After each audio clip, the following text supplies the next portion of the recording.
Well, here we are again. This is Bob Cunningham, the Ancient One in Atlanta.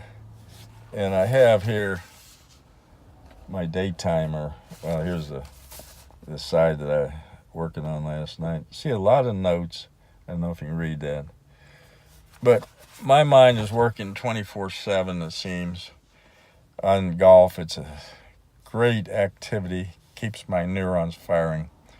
So I'm waiting for my son. He's diabetic with retinopathy, getting shots in his eye ball, and kind of gruesome, but necessary for maintaining sight that he has. So we're blessed to have that technology today, but we're blessed also to have channel lock.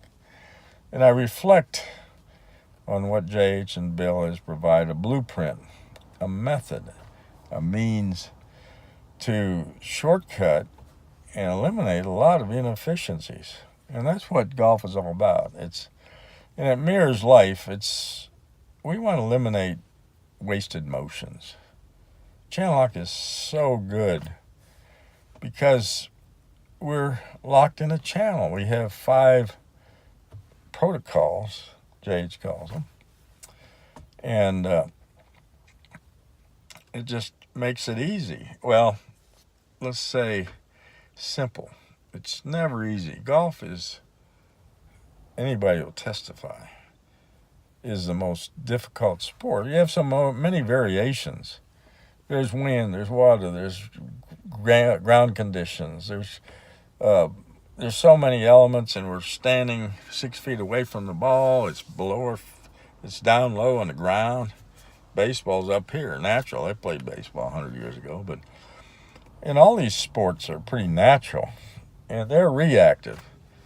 Now golf is proactive. That little ball, 1.6 ounces, just sitting there, winking at you. You have to do something to make it move. Well, therein lies the rub. So what you have to do is get in a structured, disciplined manner. Now, Bill or JH has a term, willy-nilly, and I have a term, and I shared it with a young student of mine. He's a senior, and called him a loose cannon. He said, "Mr. Cunningham, what's a loose cannon?" Well, I will give you a little history lesson. 400 years plus, Britain had the mighty armada, these warships, and on the seas, and they were wooden ships with cannons that were bolted down to the decks. So what happens then? The mooring, they would break their containment, I like that word, JH, and it would really bound on to the deck and be a loose cannon that would possibly kill or maim a sailor there. So you don't want to be a loose cannon. So you need structure, you need discipline. Well, I'm not the best in that regard. My wife is very organized, me not so much. But for golf, where it's important, I get my thoughts and my setup and routine in line where it'll work. I want efficiency. I don't want wasted motions. I want and shots. So I'm a top level pool player, and I think of course management. I think of pool shots. I want to control that cue ball so it comes back, so I have an easy shot, not just bamming and whamming. And they call uh, just golfers are going out they say they go out for exercise and they don't care about their score. Well, it's hard to believe, but they're hackers. Hacker is a pretty descriptive term. And they're willy-nilly, and they're trying to beat it to death. And so we want to be sweepers. We want graceful, elegant shots. And it is an art form. If you've been a dancer or a cheerleader or an acrobat, you can understand how your body needs to work these brute force sports, there's football being one, you just, that doesn't work in golf. So I use those sports analogies. I played team sports 100 years ago.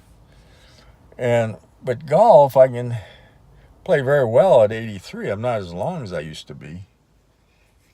I won a local long drive contest, 314 yards, which on that day, 27 years ago, was pretty good. Now, if you have to be at least 400 to even be. But this is the national level. And with the equipment and the balls, and there's a lot of development. But interesting, in the last century, with all this development of equipment, the index is only lowered one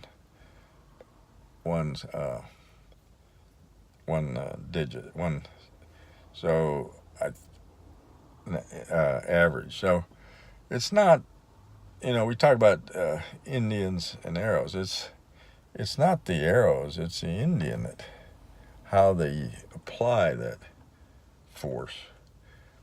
And that takes some moxie. So using our mind, and I try to keep those neurons firing. Last night I was up to about 2 o'clock. I was just really, and I wrote down a lot of things. And expressing them is great, because I've got a lot. I've accumulated. I didn't get this old without learning some things. And I'm willing to share, and I want to share. And I want to help people. That's my DNA. That's my makeup. Everybody in my wife's family were teachers. Her father was a high school principal, guidance director. Her mother, she was an elementary teacher, and both sets of grandparents. Nobody in my family. I had one set were farmers. My mother's parents. My father's parents were Irish immigrants and somewhat scallywags, but and some of that is evidence in mine. But I try to show the good side, keep the dark side down. But anyway, we all have that. But golf, and you can find out in a 4.5 hour round what kind of person or demeanor he has addressing the problems on the course. If he's swearing, throwing clubs, or despondent and negative, that's not fun to be around. I like positive, and 40-some years ago, I took mind control, and I learned 3 C's.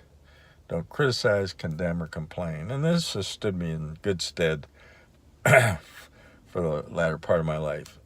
Also, like an Etch-a-Sketch, pull back the paper. I have bad thoughts. I program my mind with 2 simple words to just erase that bad thoughts, and that's cancel. And it's amazing. Because my daughter died last year, and my mind would go down this rabbit hole and dark, and I say cancel. I think maybe something on golf.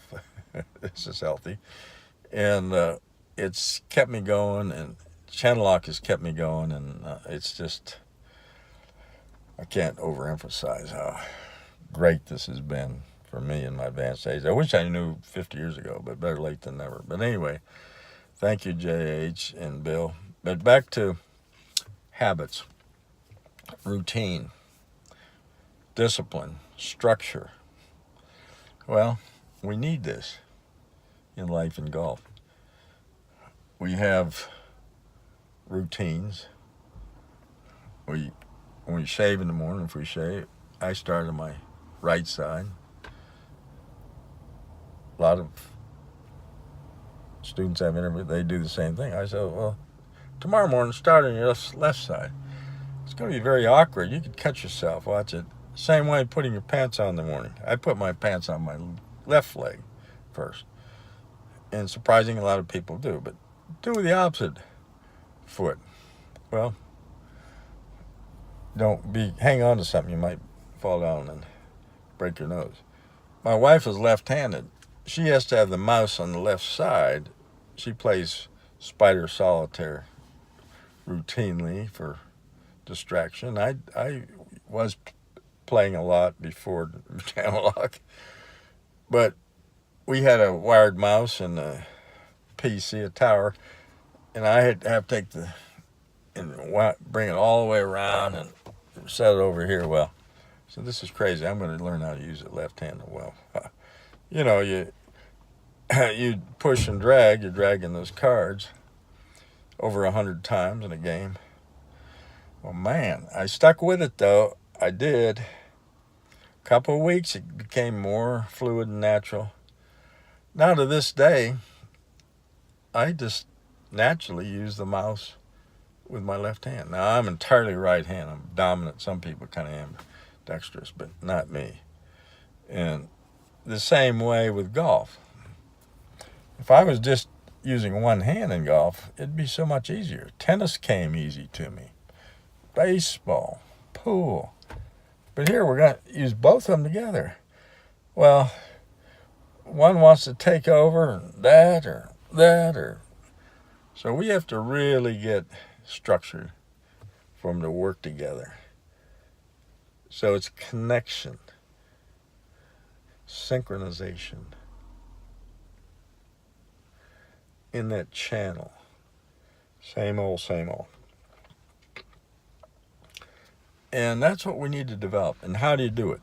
Repetition is the mother of learning. So you have to do this over and over and over again. Now, you don't have to be 5 to 10 hours like a tour player, but in fact, 20 minutes a day, and that's our attention span as humans, 20 minutes. If you are practicing, you can only practice one thing for 20 minutes with any diligence, then go on to something else. If you're pitching, go on to chipping, or go on to putting, or full shots. Oh, there's my son back from his procedure. So I'm going to sign off. This is the ancient ones. Hi, Rob. So keep in touch, keep it going, keep upright and breathing, keep locking, friends. Talk to you later. Bye.